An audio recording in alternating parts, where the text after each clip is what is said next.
Hello, my friends. Just going to kind of do some talking here because sometimes just kind of having more of a conversation about things will get someone to understand more so what it is that I'm trying to show you, what it is that the Lord has given me a spirit of to show people. See things through a perspective that is different from the world's perspective. Now, on my phone here, if you look at this picture, this is of a video. You can search it out on YouTube. And actually, I find them quite hilarious. Back whenever I used to watch movies and that kind of stuff, I really liked Tom Cruise as an actor. But he always had a certain quirk about him, and it made him stand out, I guess, amongst other actors, where you could just tell that the guy was somewhat quirky but cool at the same time and all that kind of stuff. So I liked him as an actor. I liked his performances back whenever I was into that kind of stuff. One of my favorite movies actually of all time was War of the Worlds that he was the star in. Probably watched that movie 500 times throughout the course of my life. But in this deep fake, artificially generated, completely generated by a computer, not really Tom Cruise, it looks just like him, acts just like him, has the same mannerisms of him, and it shows him doing absurd things, such as here he's falling down and then he gives a speech about somebody from Russia who was speaking to him. I don't even remember who he was talking about, but you can search these things and look them up if you want to. They're pretty funny, just to kind of show you something here. So this is a deep fake of Tom Cruise. Now, why did I stop kind of watching movies? First off, whenever I'm speaking about what happened about 20 years ago, somewhere around the new millennia, everything completely changed. It went from being the end of a cycle of a righteous world, righteous kingdoms, people doing right things, families, middle-class people doing the right things, to an unrighteous country, world, unrighteous families, people doing unrighteous things, a fallen state producing a fruit. See, back then the plant was still growing for what you see happening right now. And that's how you know the kingdoms have been given over from the Lord to Satan. And the first judgment that ever comes whenever you're talking about judgment, the very first thing that happens is a period of abandonment where God just leaves. You don't want me anymore? I will go. I will turn your culture over to Satan and he will have his way with you. He backs off. Just like sometimes whenever you have a kid and you've tried punishing them, you've tried rewarding them, nothing happens. Sometimes you just back completely off of them and let them go about their business doing whatever you're trying to get them to correct. And once they get to a point where you're not intervening in that anymore, then it kind of hits them, because they fall for themselves, which is what the Lord has turned this world over to. That's why I was able to become a prodigal son, because I was just like all of the world and everyone else in it, all going about their days, not caring a thing about the Lord, not knowing anything of it. I was just like that myself. It's how I become to understand things that I do today. All of the culture and the movies and everything that you see now are terrible. Just terrible. There's nothing that I've seen since about the year 2005 that has been any good at all. Just terrible. They destroy things. Star Wars, for instance, was a big fan of Star Wars. They absolutely destroyed it with the last three that they put out. Terminator, big fan of Terminator 1 and 2. They absolutely destroyed it in the new ones, because that's what Satan does. He comes to tear down and destroy. That's all he does. And when a culture is given over to him, the mind loses its ability to create things of goodness, or even things that are good. Look at the music today. Music today, horrible. And I know every generation, they go through a similar thing. People, like my dad, did not want to listen to what I was listening to in the 90s. I get that. But it's different. In the 90s, people still played instruments. People played instruments in the 60s and 70s, 80s and 90s. You look at the music today, there's no mainstream anything where they do anything besides copy somebody else's work before them and sample it, they call it, or they're doing computer voiceovers and everything else. The music, terrible. The culture, terrible. Everything went to horrible after about what I said, that millennia, because the kingdom was then handed over at that time. So everything grows in stagnant. Nothing grows or advances besides technology and the things that Satan and God are both using right now to teach people.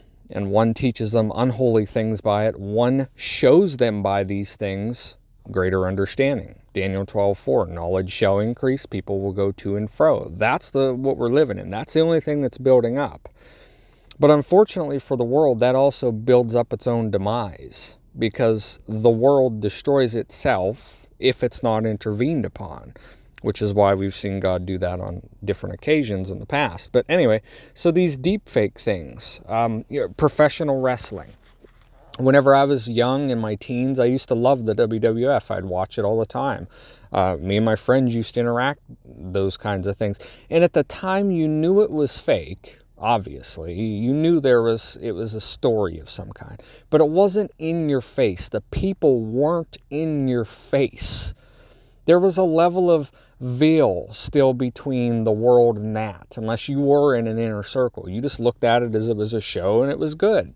But now you have these people all over social media, the wrestlers, and all the stories are out there. And you understand, they're literally putting it out to you, advertising it, that they care about fake things so much. That becomes their whole life. And it's all fake. It's living in a Truman Show when you're already in a Truman Show. It's like if an actor from the Truman Show decided that he was going to create his own version of the Truman Show, but he's still in the Truman Show to begin with. That's what that kind of thing is, and that's what the whole world has become. Everything you see in culture is a Truman Show within a Truman Show. That's the easiest way I can kind of describe how I see it. And the same thing with sports. Used to love sports. But now you see who these people are who are playing it. You see who these actors are as a person. They are some of the, and I don't use this word in a negative aspect, they're so dumb that they can't even understand the Truman Show reality, let alone actual godly reality, but yet they're telling people what they should do within the Truman Show, and the people living in the Truman Show as extras are believing them.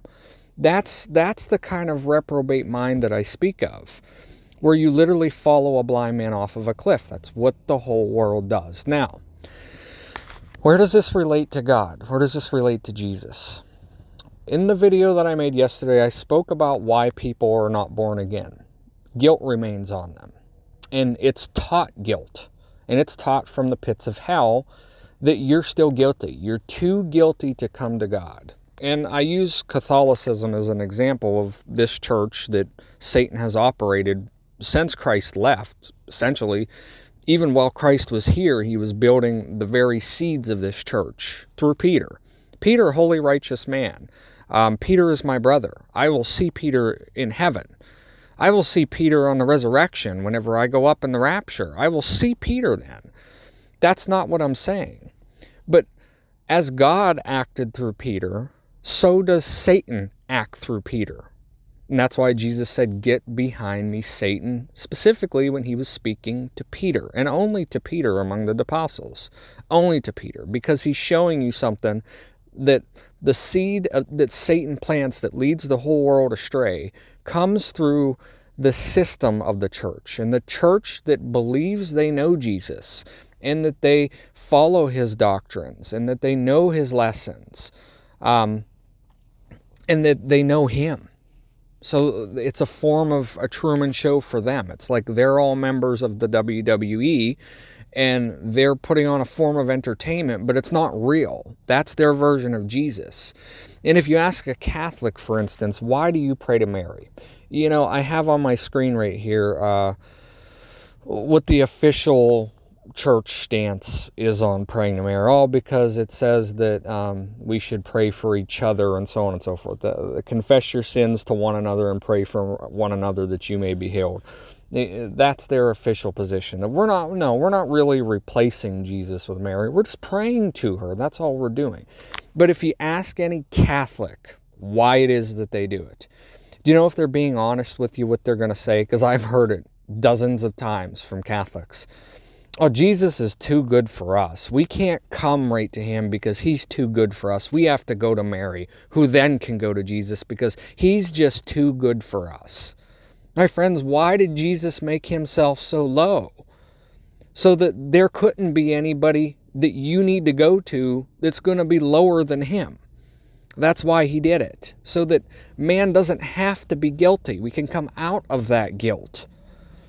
And we don't need an intercession of Mary or the Pope or Peter or anybody. We have direct communication with the high priest of the temple, because that is in your heart. That's where you find him. And it's because that guilt that remains on them. They then create this entire doctrine based around that guilt. The similar doctrine that the Protestants have developed today, I don't know how that even came about. Oh, well, when God sees us, he's going to see Jesus. It's the same thing as saying, Jesus is too good for me, so I pray to Mary. God doesn't see me, he sees Jesus because God's too good to look at me. That's the same exact doctrine, just spoken differently. The same thing from the pits of hell that Satan brought into the world, because it came from the same tree, the same seed. It all came from that Catholic Church that the whole world has adopted into being Christianity. And that happened 1900 years ago. And ever since then, it's been producing fruits and harvests and fruits and harvest and planting seeds until you get 2,000 years later that anything good that they had within the doctrine is all wiped away and every church falls. And then the churches that have sprung up because the Spirit is poured out, and suddenly people start thinking about God because of all of the things happening in the world, and yet they go searching for somebody to try to relieve them, give them a drink, give them something to eat because they're experiencing something they've never experienced before in life. They're trying to figure out what it is. I know because I was that person 7 years ago. But yet when they come across these teachers, because they don't read the Word for themselves, they fall in line with what these teachers are saying that are doctrines that were developed by the Church of Satan to put guilt and shame over people. And then you have the people who will say, well, we don't got to do nothing for the Lord, we're saved. That is technically correct. The doctrine is correct. You're going to come to the Lord as you are in your fallen state, and he's going to accept you. But what they use that as is a license, saying that, well, because I'm too bad, I'm already guilty, and God can't even look at me because he's just going to see Jesus, or God can't look at me because I need to go to somebody else to pray to. Because of all of these things, I can't really come to him and be accepted for who I am. So what's the point in me even stopping what I'm doing in my physical life that's making it inconvenient for me? I'll just keep doing those same things, and then I'm still saved because I know the Lord.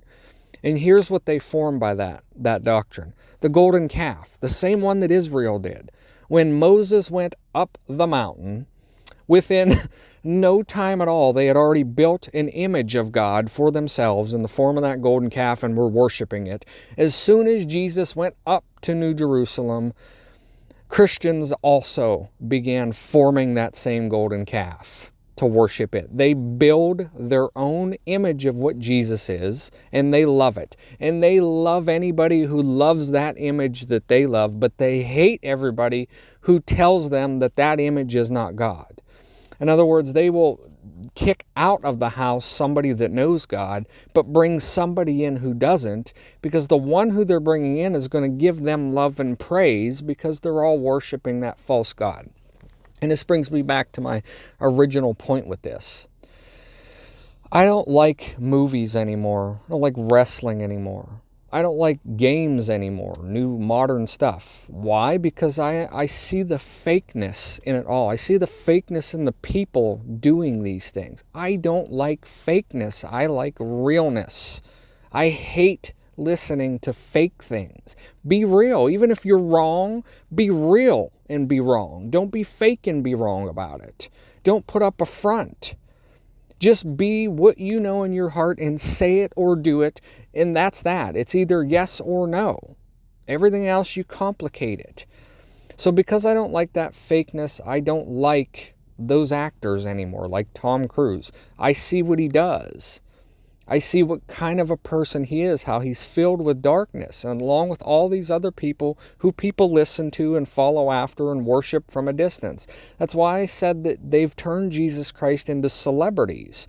They don't really know him, but they see him in the tabloids, and that person that they see in the tabloids that's doing all these wonderful things, they look at that as, well, that's who that person really is. Hey, this image that I've built of God, that's really God. That golden calf, that's really him. That lamb on the cross, that's really him that I've made. And let us worship together in this truth that we've created for ourselves. That's what they all do. They don't really know God. But they can watch all that fakeness and all of that incorrect things and be happy about it, because then they don't have to confront anything that they're doing, confront anybody else who is doing anything that's true.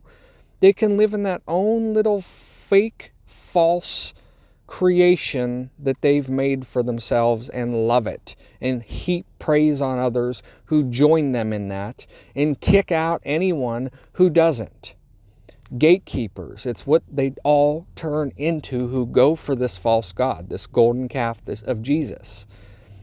And why do I come against all of those for that, even in love? Like I said, they're the ones who built this country at their own detriment. They're the ones who have held this place up for 247 years. That same people have held it up, the gospel, for 2,000 years so that it could be spread to me even on my phone today. It was them who held it up. They physically held the word, just like Israel physically held the Ark of the Covenant that they used to carry around, holding the 10 Commandments in it. The physical church has held the gospel, the word itself, carrying it around. But what did God do to Israel? What is God going to do to this church? She is the foolish bride. She is the harlot. She will love and heap praise on those who do not know God and reject those who do. Because she's the same thing as the people who worship and follow around celebrities. She does the same thing. She sees Jesus on the tabloids, makes her own image of him, and worships that image, rather than worship the actual Jesus and get to know the actual Creator. It's why I hate their doctrines of their church, and I love God, and why they hate me for saying anything that I will if they would ever listen. I would be kicked out in an instant, and I have been kicked out in an instant before. They hate me because the version of God that I know, the real one, that's the one they reject. If I were to delete everything I've ever spoken, sell all of my stuff away that I've ever made of God, gain profit off of it, and said, I'm a sinner, I'm coming into church, we're going in the rapture, I love you, my brother, you're the greatest, I love listening to you speak because you speak truth. Oh yeah, God's not, he can't look at me, I'm not good enough. But the Jews are, the physical Jews that live in physical Israel, they're not the synagogue of Satan like the Bible says. They're God's chosen people. Oh, what do you mean, child of Abraham? What makes a child of Abraham? It was the blood of Abraham, right? It got passed down through generations. And those people that live in physical Israel that call themselves Jews, they're not masquerading as God. They're not masquerading as holy people and building temples. They're not doing that. They have the blood of Abraham. That's why they live there. God's going to save them anyway. So that's the kind of things that they speak of because they worship the golden image, the golden calf, because that's their ancestors that did the same thing. They look to physical things, physical blood, physical people, physical temples, physical lands, physical nations, and they believe that they are that because they call themselves that, without seeing the fruits that are produced even within themselves, because of the guilt that remains on them. A child of Abraham, I've spoken it many of times. There's only one way to be a child of Abraham, and it's through Jesus Christ. If you do not have the Messiah, you do not have the Father. If you deny Jesus, you have nothing. No knowledge, no understanding when you deny Jesus. But they'll heap praise on synagogue rabbis because they know God. And they'll love them but hate me because I do. Do you see what I'm saying with all of this? A child of Abraham is not made by physical blood. If it were, God would have said so. God would not have made the new covenant if it was the physical blood that made a child of God. He would have just kept the bloodline exactly as it was going all the way through, and keep his people, bring his people back to physical Israel and do physical things there again, build a third physical temple. But Jesus said, no, I will rebuild this temple in 3 days. Meaning, when he died on the cross, the veil was torn, and when he resurrected, he became the temple, so that anybody, anywhere in the world could go to him because he became lowliest of all to rid you of your guilt. So that you in your lowly estate could find somebody to go to that's going to listen to you. He is the way, the truth, and the life, and the only way. There is no other way. Anybody that comes to you speaking a different gospel, you are to reject them. The Jews come to you today. I can go find one on the street that lives by me. I can say, do you believe in Jesus Christ? No. Then you come with a different gospel. I reject that. But they accept that because they live in a physical land that's called physical Israel, not the New Jerusalem where Jesus is. And all of these same things, every single thing that you see happening today has already happened before to Israel. And the same people today that are saying the same things that I'm speaking of, that also happened to Israel too. Those same people said the same things because nothing is new under the sun. It's just whether you have tickling ears and want to keep tickling them with lies, or whether you want to hear the truth. That everything you're living in is the Truman Show, a false version of reality, separate and apart from God, and who God is. But yet you can go to God, because he was lowlier than you are. No matter what you've done or said, no matter how far you've fallen into the pits with these blind guides, you can come out of that and still sit by Jesus Christ. He will still listen to you when you cry out to him. And that's all you have to do. Ask him. You don't need to take me. I'm fallible. I'm just a man. I'm a servant. But I'm also a child. And I only know my Father's voice. That's how I know their Father is a different Father. And I can tell you because I know the Father. And I know the Lord because he is the Father. That you're a child of Abraham when you believe in Jesus Christ. It's the only way. If there was a different way, God would have said, you know what? I'm going to give the world a second path. They can either come to me, or they can be a Jew in physical Israel. And I'm going to come back during the tribulations because of their physical blood, and I'm going to save them anyway, just because. But he didn't. He made a singular path, one way. Meaning, if you believe on Jesus, you are my brother. If you don't believe in me, you are rejected just as the third of the angels were rejected. You're rejected just as Cain was rejected. And that is the thing that those who build this false version of reality, this false Jesus, that they sit and worship, the golden calf Jesus, that they can't see. They will reject him.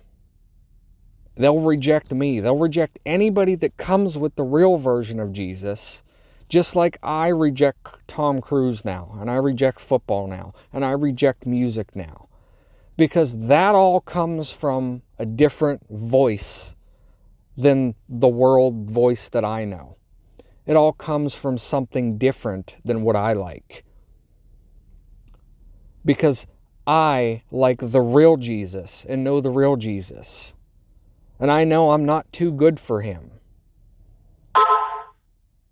They love the false Jesus, the one they've created for themselves to worship, because they look at themselves without being able to see, because all the guilt has remained on them, because they do not accept the blood to wash it away. And why don't they accept the blood? Because it means throwing away everything you've ever known in the world. all the people that you know that love you right now, that give you worship and praise and glory and honor for following the false god with them, all of a sudden, all of those thousands of people that some of these YouTube channels have, all of a sudden they will all go away from you. Just like I speak all these things, I hardly have anybody listen to me. Hallelujah, because if I had a bunch of people listening to me, I know I'm also speaking lies. God is about quality, not quantity. And they are about quantity and receiving heaps of praise rather than the quality praise. Quality is what God is looking for, not quantity. And they're opposite of that because they love the false god. They worship the image of God, which is the beast. And they will reject Jesus on his visitation for a different god.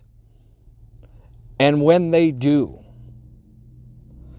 no, God's not going to completely abandon them. He will never, ever completely abandon the apple of his eye, Israel.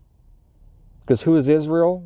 Well, it's anybody who at least attempts to follow the New Testament. Because my people are a stiff-necked people.